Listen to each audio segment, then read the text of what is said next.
An alien life lab for a long time, scientists believed that liquid water was essential for life to begin. But what if that's not the whole story? Recent NASA research suggests that the basic building blocks of life for something similar could be forming right now in a place that is utterly alien to us, the freezing hydrocarbon lakes of Titan, one of Saturn's moons. Titan is the only place besides Earth known to have liquid on its surface, but its lakes and seas are filled with liquid methane and ethane. So how could anything resembling a cell form there? On Earth, life is based on cells with membranes that act as containers. These membranes are made of molecules called amphiphiles, which have a water-loving end and a water-fearing end. When they come together in water, they naturally arrange themselves into double-layered spheres, creating a tiny compartment called a vesicle. This is a crucial first step toward creating a protocell. But on Titan, there's no liquid water. The environment is completely different. Scientists had to think outside the box. They looked at Titan's weather cycle, which consists of methane clouds that cause rain, which in turn fills its rivers, lakes, and seas. This is where the ingenious process proposed by NASA researchers comes in.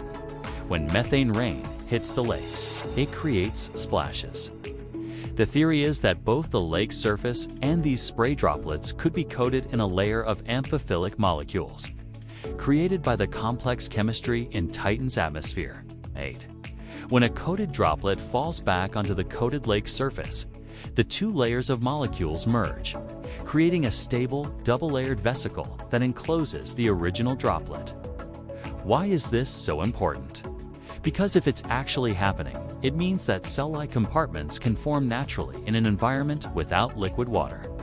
The creation of these vesicles demonstrates an increase in order and complexity from simple chemistry, conditions that are considered necessary for life to originate. This expands our view of what makes a world habitable.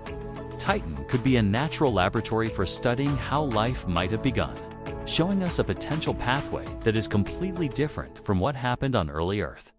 Although NASA is sending a mission to Titan, the Dragonfly spacecraft won't have the necessary instruments to detect these tiny vesicles. Its main goal is to study Titan's surface composition and overall habitability. However, this research is incredibly exciting. It changes how we might search for life on Titan in the future and expands our understanding of where the precursors to life could arise in the universe. Money